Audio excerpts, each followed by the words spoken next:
নমস্কার, আপনাদের সকলকে স্বাগত।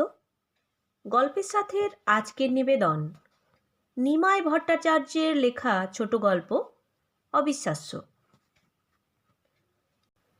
শনিবারের বারবেলায় বেরুতে অনেকেই বারণ করেছিল, কিন্তু সকলের কথা অগ্রাহ্য করে বড় বাজার থেকে কেনাকাটা সেরে যখন শিয়ালদা স্টেশনে পৌঁছালাম, তখন আর মাত্র 5-7 মিনিট আছে গাড়ি ছাড়তে। তাই তাড়াতাড়ি বোলপুরের একটি টিকিট কিনে দৌড়ালাম। সেখানে গয়া প্যাসেঞ্জার দাঁড়িয়ে আছে। কুলি দুজন সব মালপত্র বাঙ্কের উপর গুছিয়ে রেখে তাদের প্রাপ্য বুঝে নিয়ে চলে গেল। ট্রেন ধরার তাগিদে খেয়ালই হয়নি। যখন খেয়াল হলো তখন ট্রেন ছাড়ার ঘন্টা দিয়ে দিয়েছে। একটা বড় বগিতে একমাত্র যাত্রী বলতে আমি। মনটা খারাপ হয়ে গেল যখন মনে হলো চুরি, রাহাজানি, ছিনতাইয়ের জন্য এই গাড়িটার যথেষ্ট নামডাক আছে। একটা মাত্র শিবরাত্রির সলতের মতন জ্বলছে। সারা বগিটার মধ্যে যেন একটা আলো আঁধারের খেলা চলছে। নিজেকে কীরকম যেন অসহায় মনে হতে লাগলো। দুর্গানাম স্মরণ করে সাহসে ভর দিয়ে দরজার ছিটকিনিগুলো লাগিয়ে দিয়ে এবং মালপত্রগুলো গোছগাছ করে বসে পড়লাম। গাড়ি চলতে শুরু করেছে। চিন্তা করছিলাম ছেলে মেয়ে ও স্ত্রীর কথা। এখন তারা কি করছে? আর এই সব ঝামেলা আমার মাথার ওপর চাপিয়ে দেওয়ার জন্য মনে মনে স্ত্রীকে খুব গালিগালাজ করছিলাম। আমি যেখানটায় বসেছিলাম সেখান থেকে ওপাশের বাথরুমটা পরিষ্কারই দেখা যায়। এক মনে চিন্তা করছি, ঠিক সেই সময় বোলপুরের কিঙ্করবাবু বাথরুম থেকে হাসতে হাসতে আমারই সামনে এসে বসে পড়লেন। কিঙ্করবাবুকে দেখা মাত্র যেমন হতবাক হয়ে গিয়েছিলাম।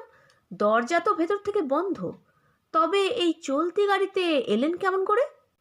এইসব যখন চিন্তা করছি, কিঙ্করবাবুই তার সমাধান করে দিলেন।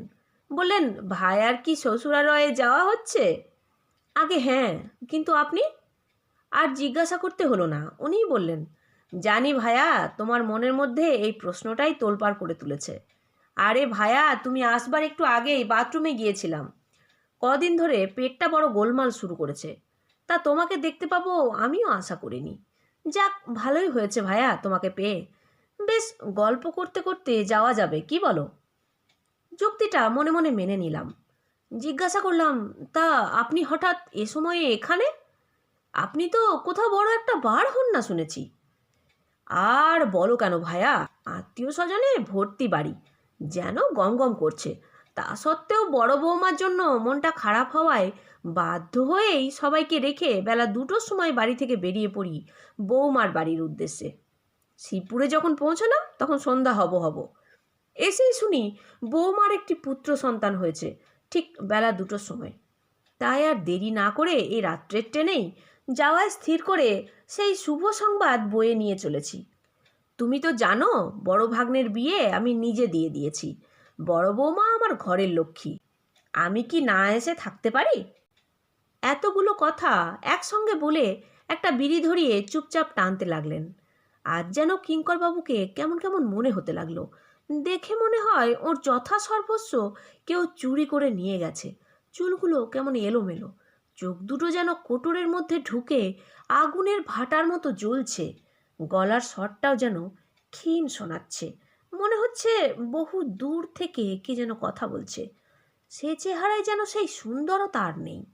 মনে হয় সারা শরীরকে ঝলসে দিয়েছে। কাপড়টা ছেঁড়া, এক পা ধুলো ভর্তি। আজকের কিঙ্করবাবু আর সেদিনের কিঙ্করবাবু, আকাশ পাতাল তফাৎ। অথচ বোলপুরে একে চেনে না এমন লোক বোধ হয় খুব কমই আছে। বিরাট অবস্থা। নিজের ছেলে মেয়ে বলতে কেউ নেই। ওই ভাগ্নে দুজনকে নিজের কাছে রেখে মানুষ করেছেন, তাদের বিয়ে থা দিয়েছেন। এখন তারাই এনার সব। তারাই এনার ব্যবসাপত্তর, জমিজমা সব দেখাশোনা করে। শখের মধ্যে যার দুবেলা ইস্ত্রি করা জামা কাপড় না হলে চলে না, সে কিনা এই ছেঁড়া পোশাকে আমারই সামনে বসে এই অবস্থায় ট্রেনে যাচ্ছে। কিন্তু কেন? হঠাৎই কিঙ্করবাবু বললেন, ভায়া তো অনেক রকম বাজার করেছো দেখছি, তা গীতার বিয়ে তাহলে বেশ ভালোভাবেই হচ্ছে? বললাম, সবই আপনাদের আশীর্বাদ। আমাদের আশীর্বাদ সবসময় আছে ভায়া। তা ছেলেটি বেশ ভালোই, যেমন সুন্দর চেহারা তেমনি সুন্দর মন, সর্বদাই হাসি খুশি। জানো ভায়া, একবার জিজ্ঞাসা করেছিলাম, হ্যাঁ রে, বিয়েতে কি কি পাচ্ছিস? তাতে কি বললে জানো? কি হবে ওই সামান্য যৌতুক নিয়ে? যাকে নিয়ে সারা জীবন ঘর করতে হবে, তার মধ্যে ওই সামান্য যৌতুক যে সবসময় মনে করিয়ে দেবে নিজের অক্ষমতা। তাই তো বলে দিয়েছি আমার কোনো দাবিই নেই।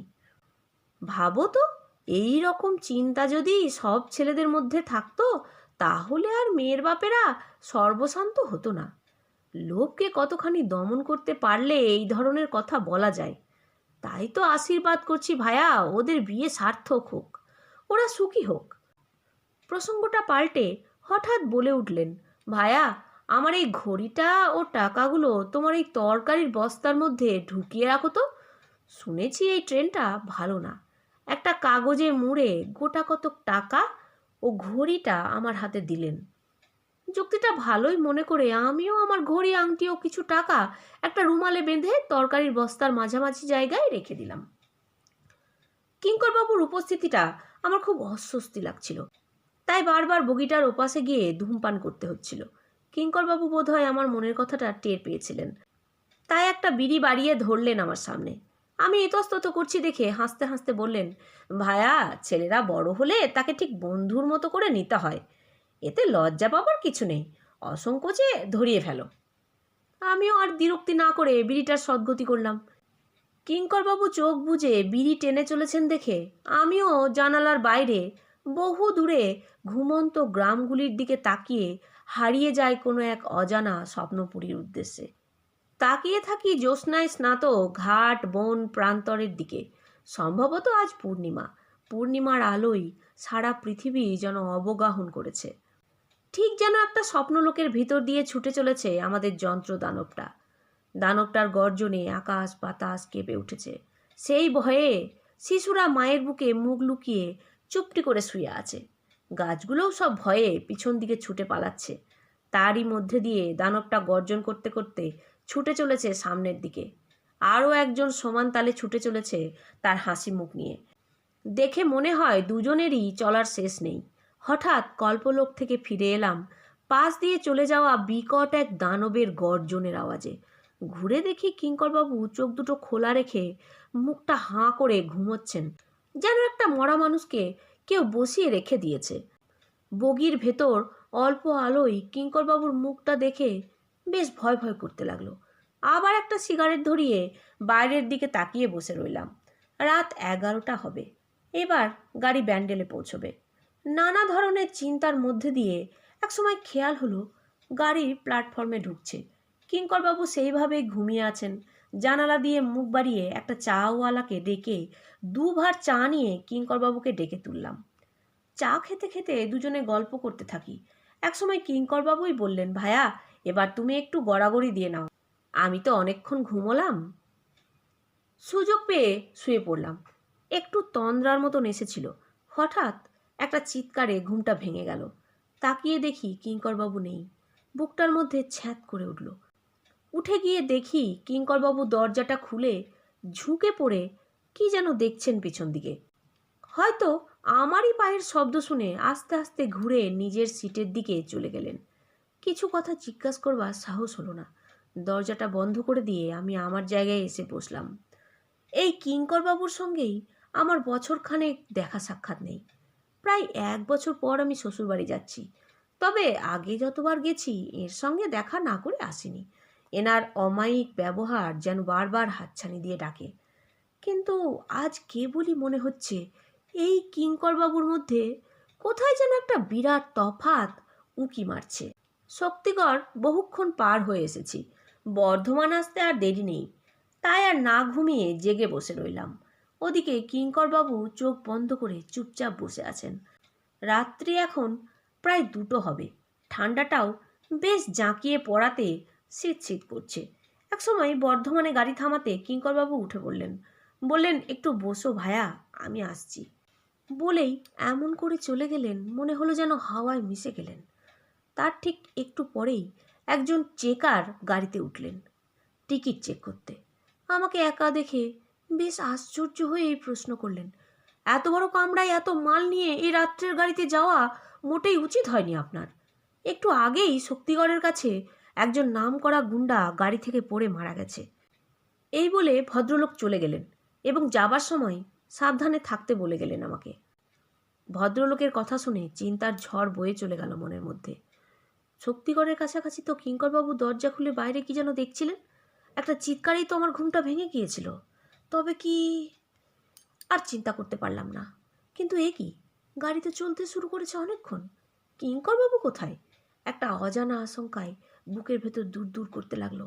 জানলা দিয়ে পিছনে ফেলে আসা অন্ধকারের আচ্ছন্ন প্ল্যাটফর্মের দিকে তাকিয়ে কিঙ্করবাবুকে খোঁজবার চেষ্টা করছি। এমন সময় একখানা হাত আমার কাঁধের ওপর পড়ায় আতঙ্কে উঠেই ফিরে দেখি বিরাট এক ঠোঙা খাবার নিয়ে কিঙ্করবাবু সেই প্রাণ কাঁপানো হাসি হেসে চলেছেন। আমার ফ্যাকাশে মুখের দিকে তাকিয়ে নিজেই অকস্মাৎ বলে উঠলেন, দরজায় দাঁড়িয়ে চাঁদের লুকোচুরি খেলা দেখছিলাম, তাই খেয়ালই ছিল না তোমার কথা। এসো খাওয়া যাক। ভীষণ খিদে পেয়েছে বলেই নিজে দুটো জায়গা করে খাবার ভাগ করলেন।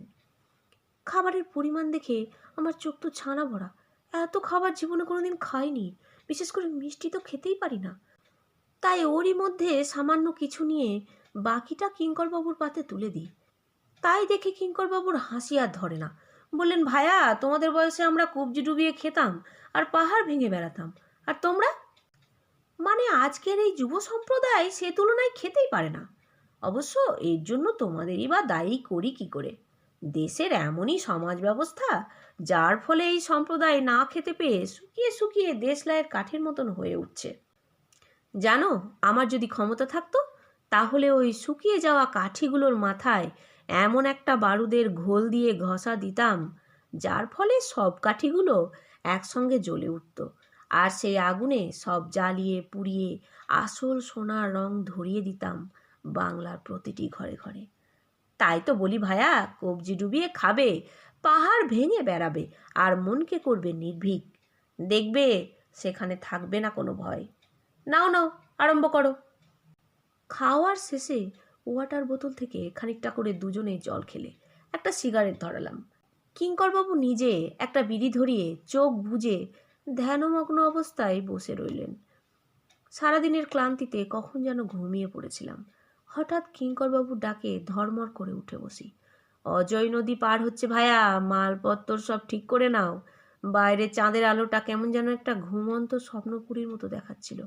আস্তে আস্তে প্ল্যাটফর্মে গাড়িটা দাঁড়াতে কিঙ্করবাবু আর আমি মালপত্তর সব ধরাধরি করে প্ল্যাটফর্মের একটা বট গাছতলায় জড়ো করে রাখলাম। ঠান্ডাটাও বেশ পড়েছে। হিম শীতল জ্যোৎস্না আলোকিত প্ল্যাটফর্মেই আমরা মাত্র দুজন যাত্রী।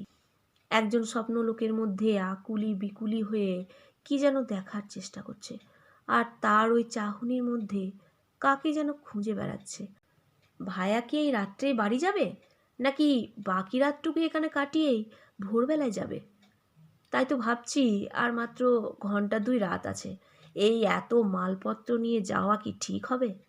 তাহলে এক কাজ করো, এসো ভায়া, বাকি রাতটুকু দুজনে গল্প করে কাটিয়ে দিই। অগত্যা দুজনে গাছতলায় বাঁধানো জায়গায় বসে পড়লাম। চারদিকে নিস্তব্ধ। দূরের লাইটগুলো যেন একটা প্রদীপের মতো টিম টিম করে জ্বলছে।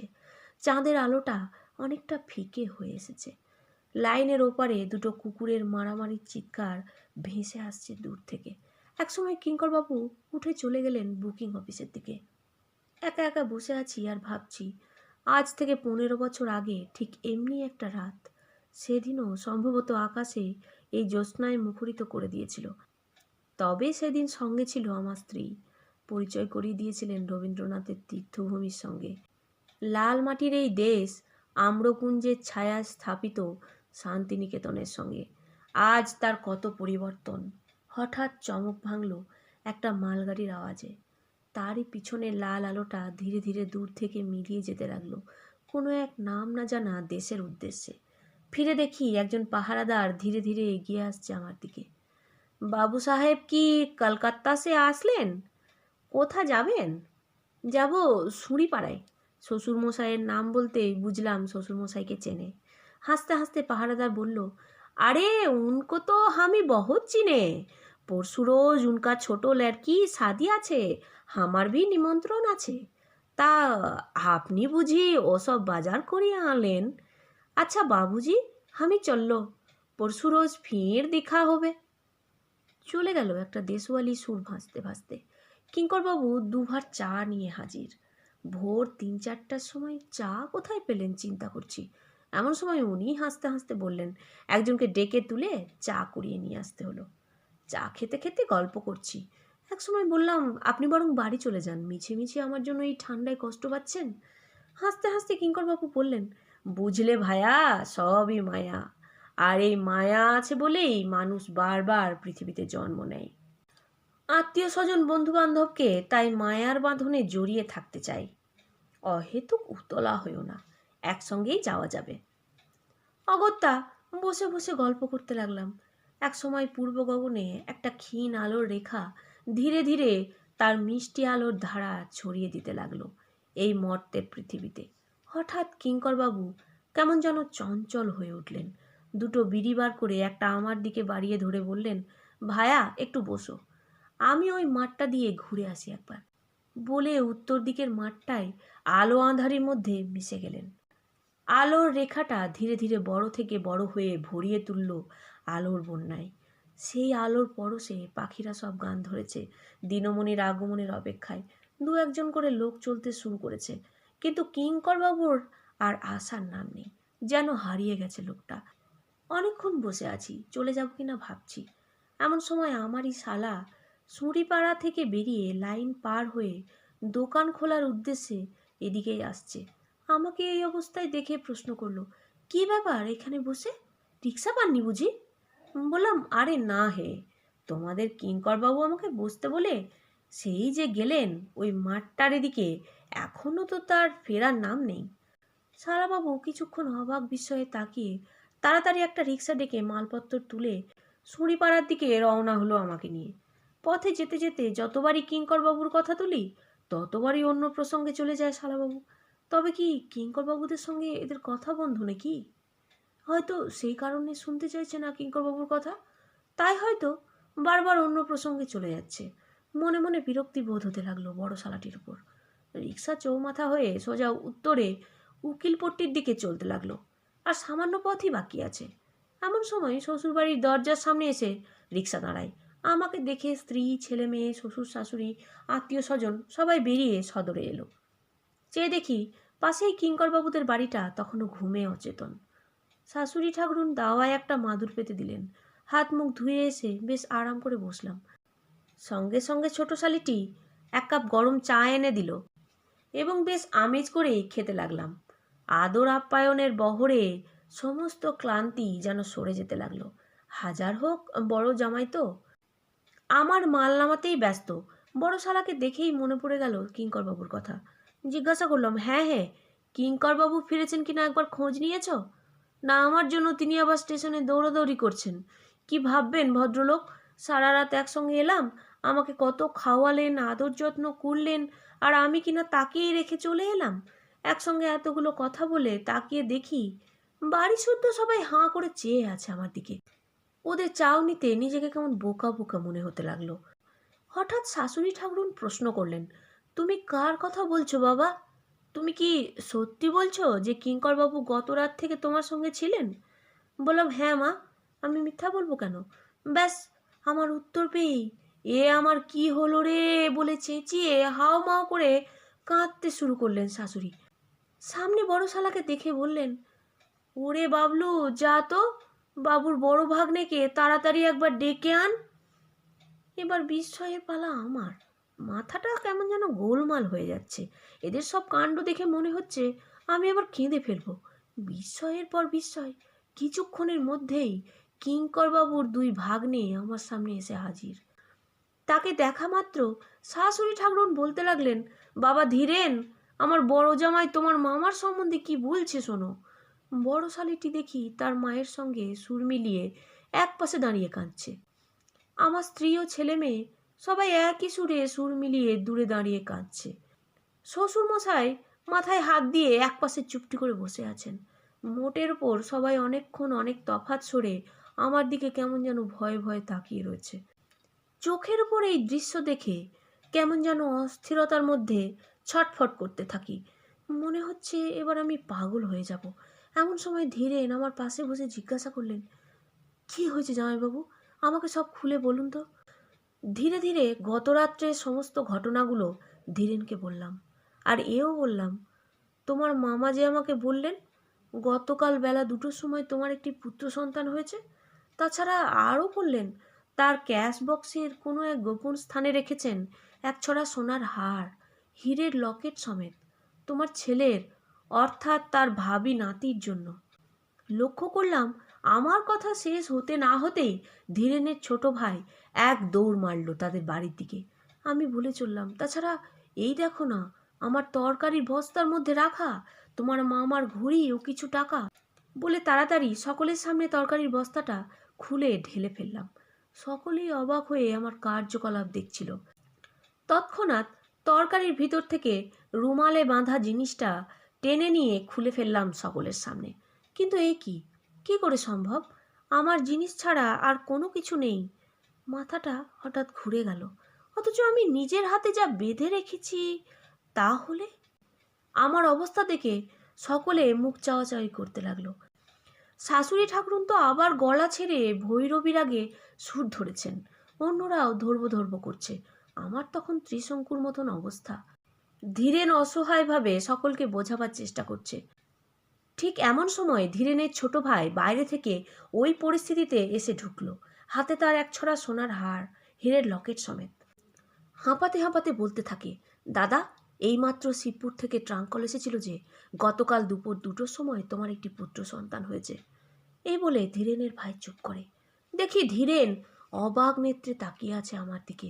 আমি তখন কিংকর্তব্য বিমূঢ় হয়ে সকলের মুখের দিকে বোকার মতন তাকিয়ে আছি, আর ভাবছি এ কোথায় এলাম রে বাবা, আমি পাগল না এরা সব পাগল? আসল ব্যাপারটা যে কি বুঝতে না পেরে কাঁদবো না হাসবো কিছুই ঠিক করতে পারছি না। এমন সময় ধীরেনই সমস্যার সমাধান করে দেয়। বলে, জামাইবাবু, আপনি আমায় যে অবস্থায় দেখছেন এটা মামার শেষ কাজ আমি করেছি বলেই। মামা গতকাল দুপুর 2টোয় দেহ রেখেছেন। ধীরেনের কথা শুনে সারা শরীরের মধ্যে রক্তের স্রোত যেন 1000 গুণ বেড়ে গেল। নিজের কানকে বিশ্বাস করতে পারছিলাম না।